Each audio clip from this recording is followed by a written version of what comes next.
Yo, yo, yo, yo, yo, yo! Hello, every pony! Hello, every pony! Johnny Wilson here, aka Johnny Amon, here with another fan fiction reading. This is part 4 of Spike's New Brother. And chapter 3 is A Brother from Another World. Let's recap. Spike's grown up, 13 to 15 years of age. And he's having a party at the treehouse when Twilight is basically disowns him in front of every pony. But turns out she has her reasons. She was under King Zombra's dark influence. He wanted payback for when Spike helped defeat him. So he puts a spell on her and she basically causes her to disown him in front of every pony. Now Spike's running, he's hurt. He meets up with Trixie. Trixie's had a change of heart. She's now a good guy, a good pony in this case, and wants to make up to every pony. But they get intimate and started kissing. And Twilight and the others catch up to him while they're kissing like they're newlyweds. Ooh, they did not like that. Woohoo! His mama was shocked. But Spike sees Twilight and he rushes off. Last time, he ran so fast, he was back at the castle. Okay, let's continue where we left off. Spike's New Brother, Part 4. Let's see here.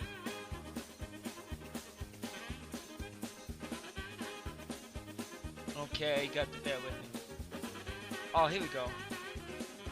He looked back, shocked with amazement. Wow, I really have grown. I never ran that fast in my entire life. And did I do a sonic boom? Man, better watch out for Rainbow Dash. She'll challenge me to races left and right. But before Spike could finish gloating about his new achievement, he heard the sound of a teleportation spell. It was Twilight. She doesn't know when to give up, does she? Spike ran with his newfound speed to the castle wall. He then started to place his claw against one of the stones that was dead center in the panel. He pushed it in, and the wall began to open up. Heck yeah! Secret passages! You gotta love them! Said Spike with a smirk on his face. He went inside before Twilight spotted him. He hoped she hadn't seen him use his secret passage, but she did. What the heck is this? How long has he known about this? First he grows up overnight, turns into some sort of Casanova, then I find him kissing Trixie of all ponies. Here I can't get a simple date myself. Wait, where was I going with this? Oh yeah, then I find out every pony in Ponyville wants to hook up with him. Not to mention 5 of my best friends. Now this? When I get things back to normal, I will need to have a long talk with Spike. And therapy. Lots and lots of therapy. She then galloped after Spike as best as she could. Spike was running through the main halls of the castle, looking for any place he could hide, until every pony decided to give up looking for the night. Spike realized there was one spot left, the porter room as he likes to call it. Spike looked at the door, which led to it. He walked over to it slowly. It was wrapped in chains and a barrier spell. Well, what did I expect? Of course Mother was going to keep this door locked and guarded at all times. After all, in here lies the portal to the human world. Ever since me and Twilight came back from that world and told my mom about it, she closed it because she was afraid of an invasion. Not anything from our world, but because she was afraid of evil from our world entering theirs. She decided this after the whole crown incident. But one day, when she had things under control, she would connect the two worlds and open the portal. Yeah, good luck with that, Mom. Really? Were Spike's only thoughts, as he was in deep concentration on how he would break the lock. Just then, Spike heard galloping of Twilight almost upon him. Oh, crap! I'm running out of time! Spike just thought. What the hey? He used his claws to rip the chains apart and used his fire breath to break the barrier. Excuse me, folks.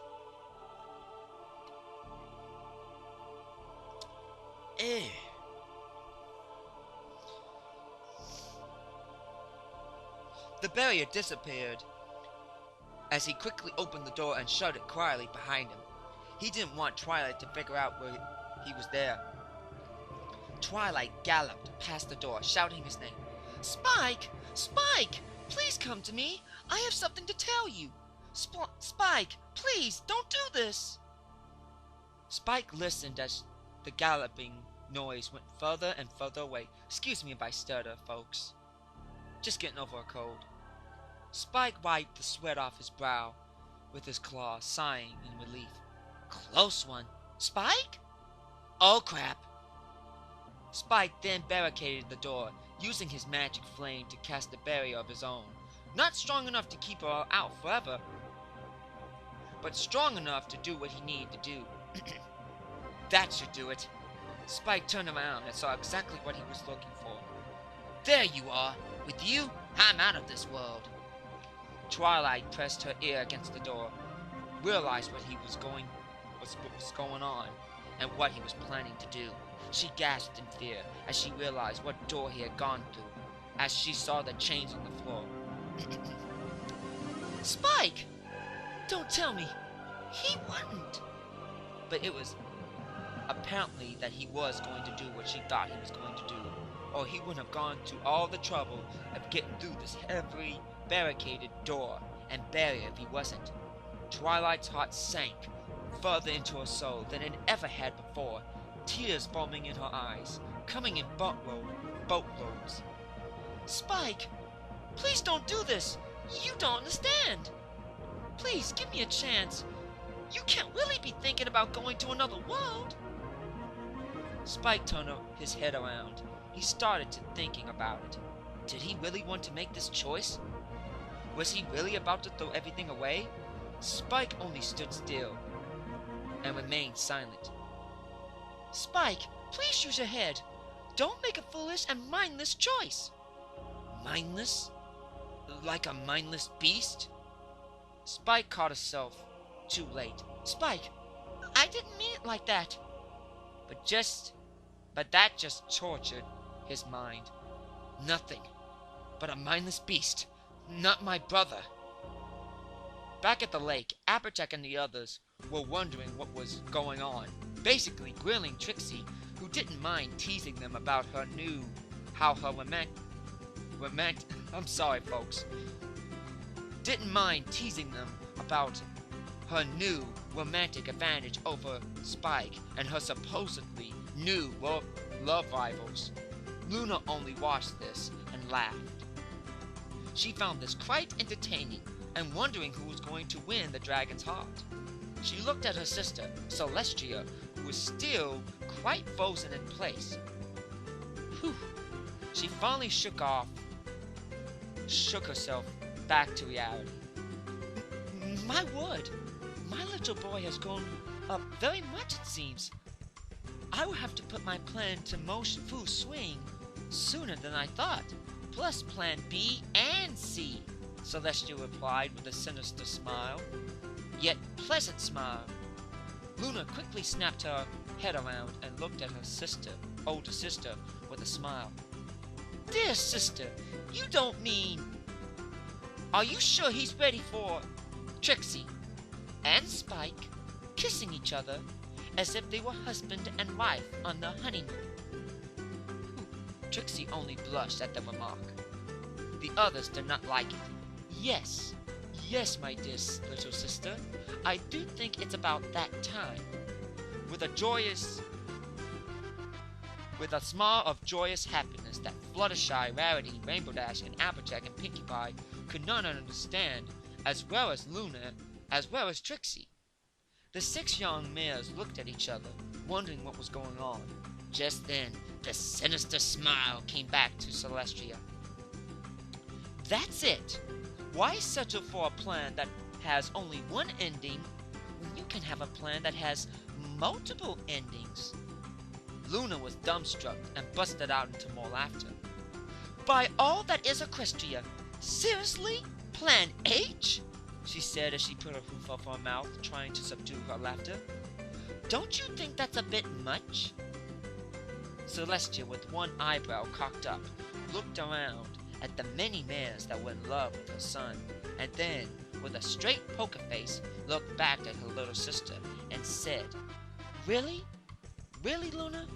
You're joking, right? Everything you've seen so far. Really?" Luna looked away with a smile on her face. "Poor Spike.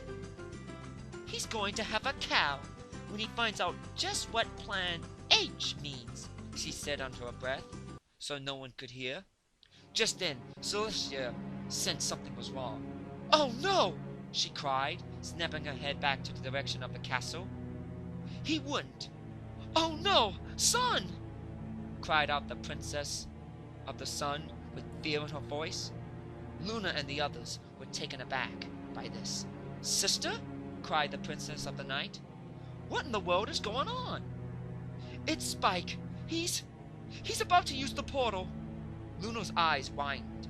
"No!" she said flat out in a serious tone. "He would do that?" But then she remembered the party. "Oh, my nephew! No! Thou don't do that!" Just then Rarity spoke up. "Darling, what is going on? Is it Spike? Has Twilight finally apologized to him? What about Plan H you keep going on about?" Luna turned to the 6 girls. "No, she didn't. It is worse, as you know. Not long ago, Spike..."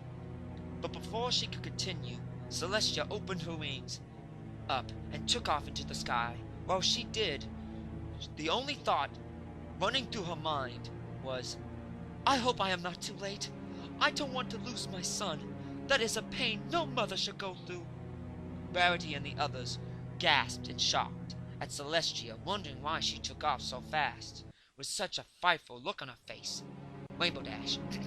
"What in the world is going on, for the love of Pete?" "Oh, sorry. What's going on, for the love of Pete? This is not awesome." Fluttershy. "Is there something wrong, Princess? If that's okay with you." "What in tarnation's going on around here? You're acting like chickens with your head cut off." Princess Luna shook her head in agreement with them. "All right, but I must make this quick. Do you all remember the portal that allowed Twilight and Spike to go after the crown when it was stolen?"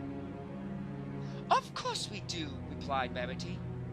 Luna continued, "As you know, thy portal can only open once every 30 moons.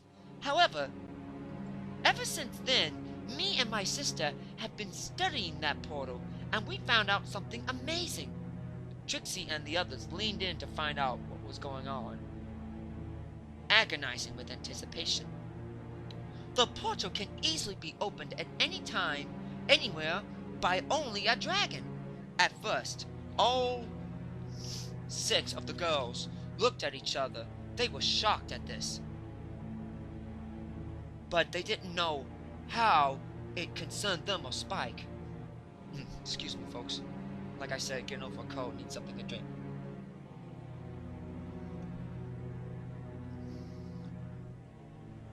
You're wondering why we never mentioned this before. Because the portal is different now.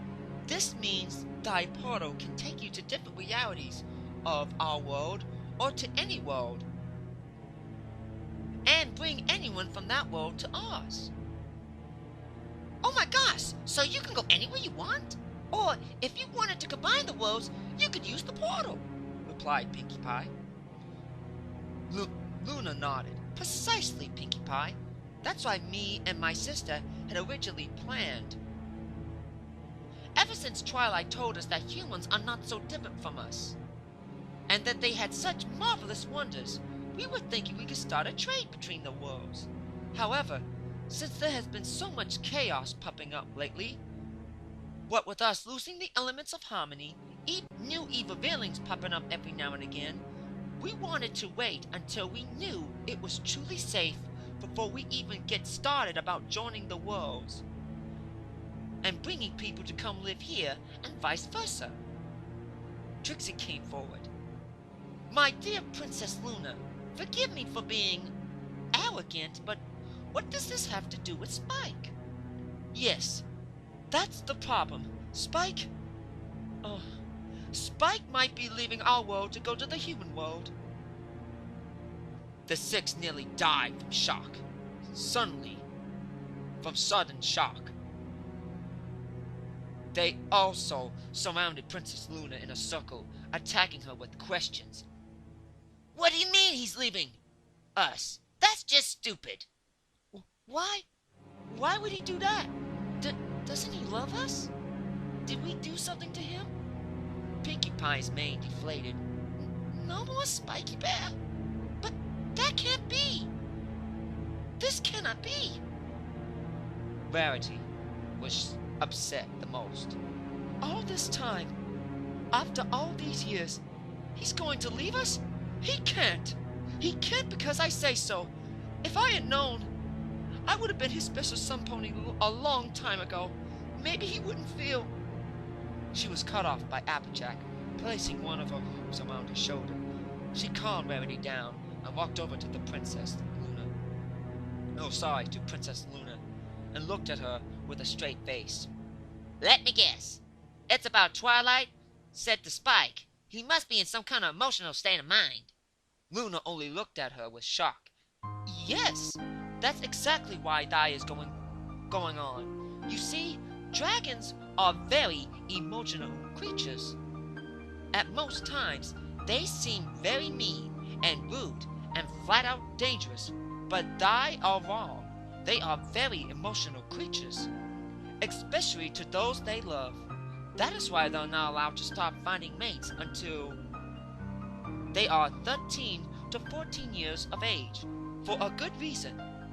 For if thy dragon at that age before his due time is hurt by a loved one or family member, they go through a pain known as dragon heartbreak, in which case it could take months to thy years to regain a dragon's love and trust once this happens.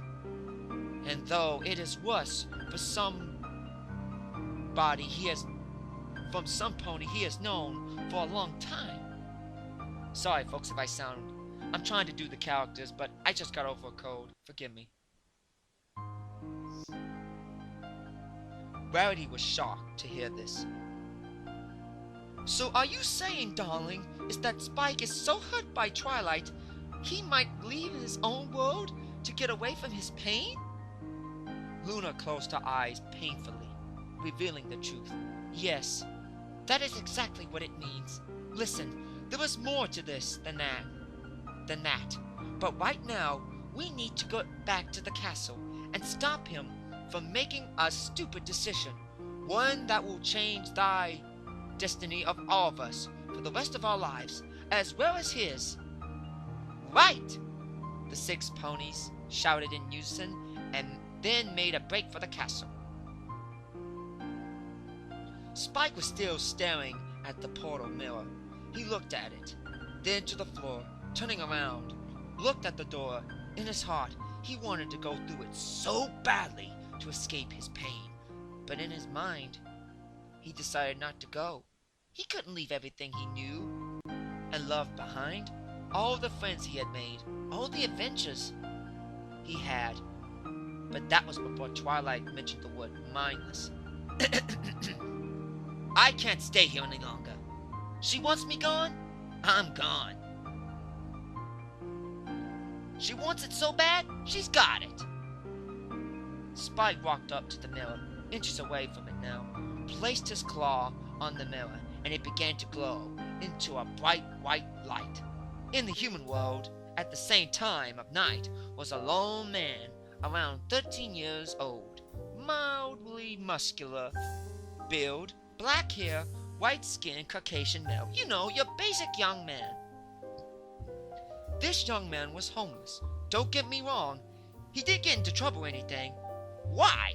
If you got to know him, he was the most upstanding man you can ask for. Hardworking, loyal, doesn't quit a job until it's finished, and puts 100% into everything he does.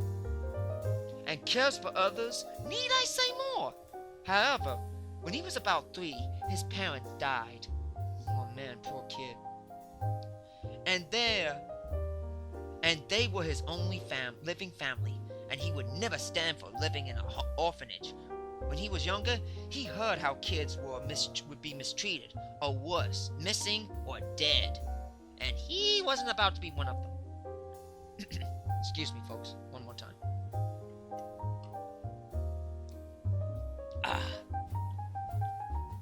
Let's see. Oh yeah.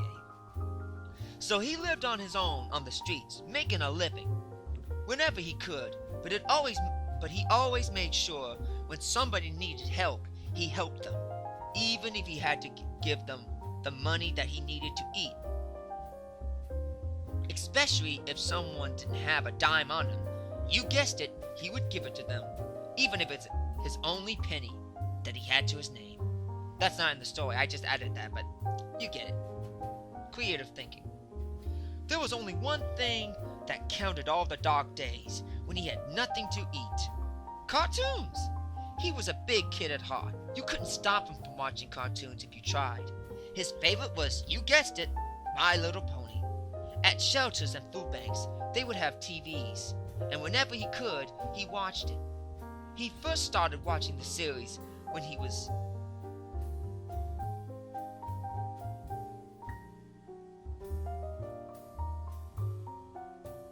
Oh wait, what? I think I read it wrong. At shelters and food banks, they would have a TV, and whenever he could watch it, he first started watching the series when he visited a homeless shelter in Darlington.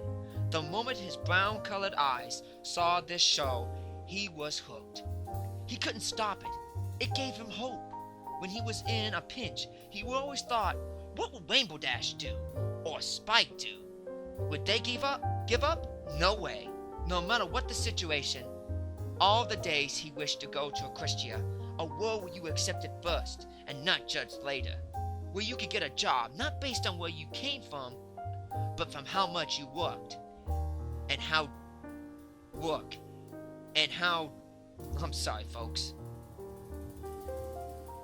you did, and how much you were willing to put into it, and maybe, just maybe, find him a family. John, oh, hi, Arthur here. Sorry for interrupting, but his name is John. No, trust me, no relation to me, but anyways, it was the only name I could think of. It was short and sweet. Deal with it. John's secret wish was to have a family that would love and care for him and would be proud of him, and in turn, he'd do the same. Make them proud. Make them happy. Have someone to hang out with. Do all the things family normally does for one another. Maybe even a brother. Just then, John's stomach began to growl. Oh man, I haven't eaten in over 6 days. And it's getting bloody cold. Man, going from town to town in wintertime looking for a job is not easy. But who cares? My dream job went out the window. I can't believe I didn't get the job. I mean, I studied for that part for weeks.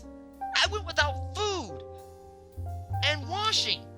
I wasted money on supplies when I could have been saving up to find a house, or at least a cheap hotel. John was walking down the streets of the town of Equestria. Yes, that's right, the counterpart version of the Pony Equestria. 6 hours earlier. All right, John, get it together. This is your big chance. You've been on the streets for 10 years now, going from town to town, city to city, and now your dream job awaits. Voice acting. Not just any voice acting, but for My Little Pony Show. The show you love for 10 years now. If you can land this part, this job can help turn your life around. Food, shelter, a bath, and more. Whew. John was sitting in the audition when one of the men in charge came out with a clipboard, checking the list of names to see who was next for the job audition. He looked at John. Are you John? Yes, that's me, that's me. You're next, son. Come with me. John got out of his seat, nervously. His hands twitched, and he started sweating. This was one of the biggest auditions Oh, sorry, that was the character. This is one of the biggest auditions for my life, he thought. Then he looked at the man in the business suit. You know, the uptight business suit figure, like a mild yet dressed for business kind of guy. He was about maybe 6'5", muscular build, blonde hair, and a beard, kind of like somebody out of Duck Dynasty. He smiled, stuck his hand out. Hi, son. Nice to meet you. Name's Jeremy. John nervously took the guy's hand and shook it with a firm handshake. Jeremy only laughed. Don't be so nervous, son. Just do your best, and you'll be fine. John smiled weakly. That's easy for you to say. You're not homeless, and this job doesn't determine how you live the rest of your life. You're homeless? John quickly snapped his head around and noticed that Jeremy had heard him the whole time. John started freaking out. I'm so sorry. I didn't mean anything by it. Please, don't kick me out before the audition begins. He was basically pleading and begging at this point, but Jeremy only looked at him as, with what the hell you doing look. He gently placed his hands on his shoulders. Whoa, whoa, calm down, son. Why would I do that?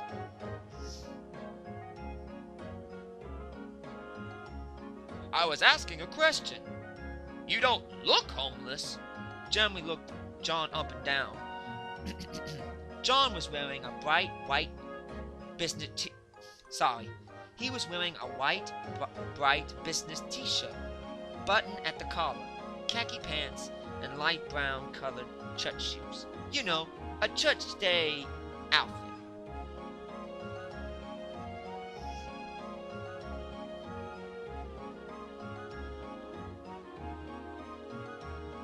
Oh yeah, you know, something most young men wore to an audition or business meeting. John knows this. I bought these at Goodwill with the only money I had on me for doing side jobs on the streets. And these are my only clothes. I wear them every day. I've been studying for this part for weeks on end. Please. Oh, sorry, folks. I think, Please, if I'm bad, then yeah. I don't deserve this, but please, give me a chance to prove it. Jeremy's jaw dropped. Son? Replied Jeremy with a smile. I might consider hiring you right here, right now. Now, if you're going to put that much dedication to learning for a simple part that might only take 2 seconds to say, you're worth keeping. So, how many weeks did you study for this part? 6. 6 weeks, sir. 6 weeks flat, he said, nervously excited. Jeremy was dumbstruck. 6 weeks? 6 weeks, boy! In all that time, you could have at least got a decent job to get you an apartment or a hotel room. But you kept that dedication for just this job, my boy? Forget the audition, you're hired! Sorry for stuttering. John couldn't believe it. He'd gotten the job. He really did it. Oh, thank you, Mr. Jeremy. I swear, I'll make sure you don't regret it. Jeremy busted into laughter. It's alright, son. You don't have to worry about that. We will get you. Just then, his secretary, Miss Janice, walked in. Oh! On Mr. Jeremy and John. Oh, is he here for the interview? I'm sorry to say, but we've already found somebody. What? Mr. Jeremy snapped his head around and towered over his secretary. You did what again? Janice had realized what she had done. She was afraid. Jeremy was not the guy who liked people doing his job. He hired people to do the job he hired them for,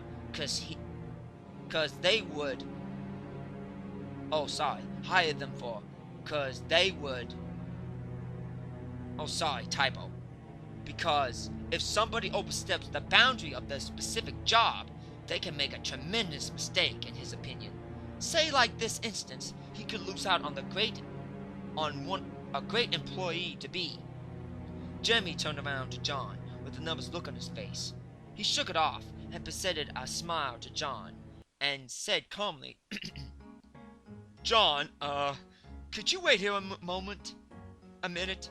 I need to talk to Janice for just a few seconds. John twiddled his thumbs and looked nervously at Mr. Jeremy.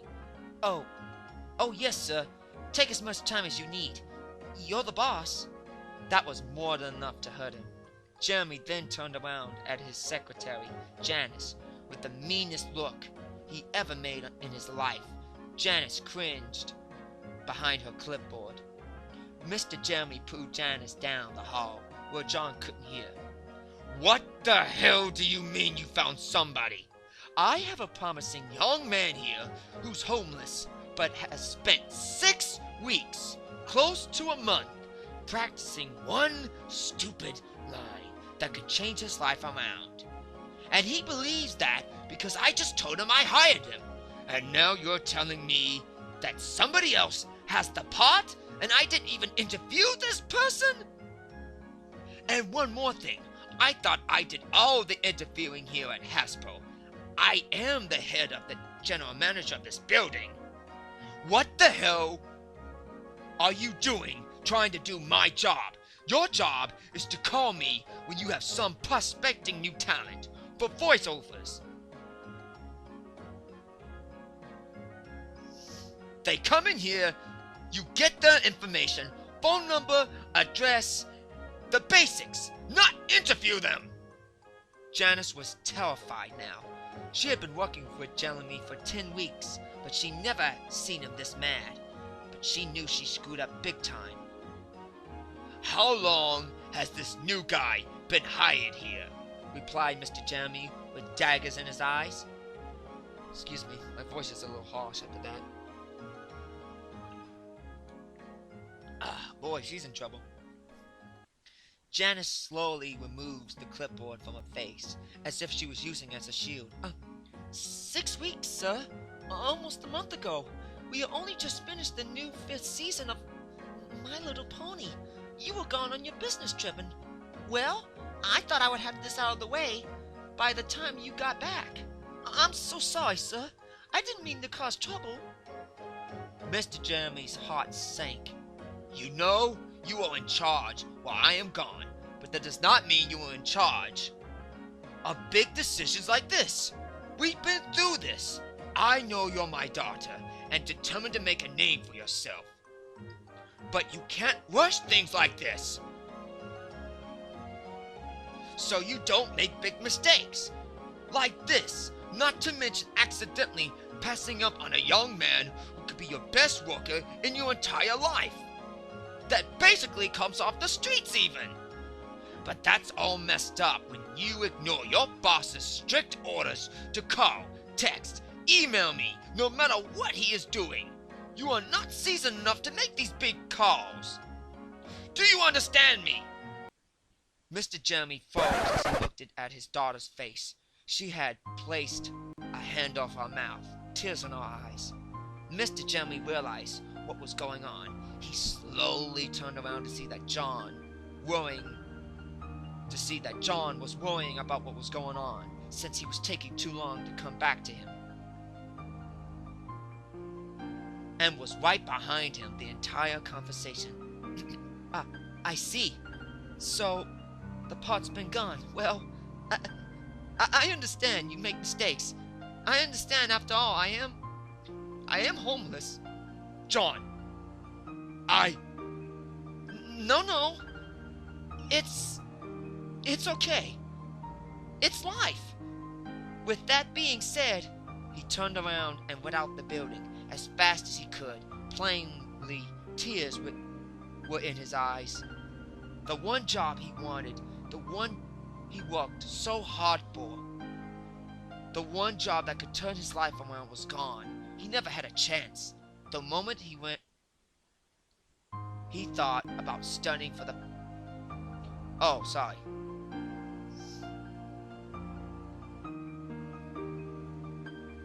never had a chance. That moment, he thought about studying for the Oh wait, sorry folks. Plainly tears in his eyes. The one job he wanted, the one job he worked so hard for, the one job that could turn his entire life around was gone forever. He never had a chance. He had studied for the past 6 weeks for someone already took it. Mr. Jamley busted through the front doors of the building. "John, wait! Come back! We can find a place for you here!" But John wouldn't hear it. He was miles away. Living on the streets, sometimes you have to be very fast to survive. He ran until he was nothing more but a black dot in the sunset. Just then, Janice tried to place a hand on her father's shoulder. However, Mr. Jamley only replied, "Don't touch me! Don't look at me! Don't even speak to me for a while," he said in a serious, quiet tone that could freeze the soul of any man. "Because of you and your inexperience and your big need to try and do a job that you're clearly not ready for, I have possibly lost one of the damn best hard workers. Probably the best I will see in a lifetime." Janice couldn't say anything. She knew he was right. Janice just turned around and hung her head down in shame and went back into the building. Mr. Jamley decided to go back inside as well. He turned around to see the direction John had ran to one last time. "I'm so sorry, my boy. I didn't mean to hurt you. I know how you feel. I lived on the streets until I was 20, he said, tears in his eyes. Then he went back inside. Now, back to where we last left John. John was walking down the streets of the First Evans of Equestria Central Park. In that moment, his spirit broke. "I've had it! I can't do it anymore! I'm not some cartoon character! Heck, even they need food!" While he was complaining, he realized he came to a high school. It was winter break, so there were no students on the campus. He looked up and stopped his complaining. He looked around to make sure there was no security. He needed a place to stay. He walked over to the central camp yard of the high school. It was a full moon, and the stars were out. He was standing behind a statue. Apparently, it was a statue of the main animal that represented the school. It was a unicorn standing on its hind legs, its mane gleaming with power. All he could do was bask in its glory. It was taking a battle stance, as if ready to do battle. John's stomach began to growl. "Well, might as well rest my soul here." He sat down behind the statue and looked up into the sky, tears in his eyes. He then noticed a shooting star and thought, what the heck? What was the worst that could happen? He clamped his hands together and began to pray. "Good Lord, on this star, I know this may seem much from a nobody like me, but I want to leave this world and go somewhere where I can have a family, with friends, a place where you are accepted first and judged later, where they appreciate a good, hard worker, and to start my own family. Well, that's too much. I understand." To be continued. Alright. Thank you for listening. That's it for part 4. I'm sorry if I had to repeat some words and I didn't make sense. Like I said, I'm just getting over a cold and it's near midnight. Well, it's gonna get interesting. I'm almost done. You know what? Forget it. Surprise! I'm gonna finish. I'm almost done. Sorry about that, folks. Let me get some drink.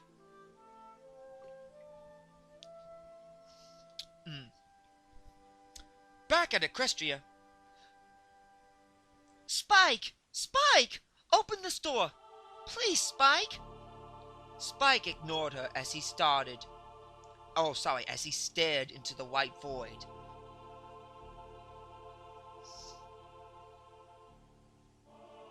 of the portal, he heard another voice. "Spike the dragon! Open this door! You're making a big mistake! It wasn't Twilight Sparkle's fault!" He clenched his claws. "Not her fault! Not her fault! She disowned me in front of every pony! Why should I stay? You know what? I'm done. Bye-bye. See you later." In the next life. Upon hearing this, Celestia only had a few words. "That's it. If that's the way you want to play it, I can play it. I am not going to lose you." "Princess? What are you?" Twilight Sparkle was pondering before she saw her teacher light up her horn and shot a blast of magic that destroyed the barrier completely, as well as the door and most of the wall. Twilight's jaw dropped, again for the 6th time. "Remind me to apologize to the princess first. Then Spike and the others." Spike was watching this, and I had only 2 words. "Oh, crap." "All right, son. Now how about you come away from that portal, and we talk about this?" Spike only stared her down, which shocked her. He had never done that to his own mother. Spike closed his eyes and began to speak. "You know, it's not easy for me. I have no other family. I don't know where I come from, and I just wish I had a brother. One that understood me, and that would never disown me, not like Twilight did." Celestia's heart sank. She then realized what was going on with Spike. "Oh, it can't be. It cannot be. Dragon Heartbreak?" Spike turned back to the portal. "I wish," at the statue in the human world, "I wish," as they both said in unison, "that I can meet my new family now." With that, the statue glowed bright. The mirror glowed with a bright white light as well. John took a few steps back, trying to figure out what was going on. Where did this portal come from? What was his purpose here? All of a sudden, he saw an image in the portal, and it was an image he never thought he would see. It was Equestria. There was Twilight, Celestia, most of all, Spike. Spike, though, did not look alright. He looked alone, hurt, just like he was. Just then, John overheard every word Spike said to Princess Celestia and Twilight. "I just wish I had a brother that would understand me, that would never disown me, not like Twilight did." John couldn't believe what he heard. Twilight disowned him? "That's it. I've made my choice. I've never had a family before, so I don't know what good I'll be, but he needs me. Goodbye, planet Earth. Hello, Equestria." With that said, he took a few steps back and then charged right into the portal with a bright smile. He couldn't wait to go to Equestria and meet his favorite hero. Even if that means the portal turned him into a pony, he didn't care. He jumped through the portal. Yahoo! "Equestria, here I come. Mom, Dad in heaven, watch over me. And God, thanks for the wish." And with that, the portal closed. Back with the situation with Spike, Celestia walked carefully over to him, making sure she didn't scare him into the portal. "Spike, right now what you're going through is Dragon Heartbreak. I understand your pain, son, but you don't understand what's going on. Twilight was not at fault, and she was not in her right mind. She was... when she said those things." Spike only shook his head. "Of course you take her side up for her. You always do. But I told you, I'm done." He turned around and went to the portal. Celestia bowed her head in sadness. Twilight could only watch in despair as her #1 assistant and little brother was about to leave forever. "Spike, don't do this. No matter what you think of me, I love you more than ever. than you'll ever know. To tell you the truth, I love you more than a but. She was cut off when they heard a shout of somebody yelling, Yahoo! Equestria, here I come! Spike, Celestia, and Twilight looked over at the portal when one word came into their minds. What? Just then, John came flying right out of the portal and landed right in the middle of the three. Twilight was shocked. A human? Here in Equestria? What's going on? Oh dear, I don't know, Twilight. Hey, who are you? Spike looked at John, and John looked at him. He got up and brushed himself off and stuck out his hand. John, newest residents of Equestria, and if you want, a brother. Well, I'm sorry if I stuttered. This is not my best work in my opinion, but I finally got chapter 3 out of the way. And my voice is mighty hoarse. Things are going to start taking off in chapters 4 and 5. Trust me, it's getting good. But I might not be doing any more fanfiction readings on my story, because I get nervous and I wrote too much in the latest chapters. I'll think about continuing, but no guarantees. Nah, forget it. I'll probably continue. But thank you for listening. And I repeat, I'm sorry for stuttering. But if all my fellow viewers and followers like my story, or have knowledge of anyone who would continue my story, continue reading it for me, please let me know. As you can see, I'm stuttering a lot. Like I said, I just got over a cold and my voice is catching up with me. Ugh, I gotta lie down. But if you know anyone that wants to continue the story, fanfiction reading for me, and have questions, email me at my email address, and I will get back to you. Thank you, and have a nice night. Thank you all for listening. And to my viewers and followers, good night.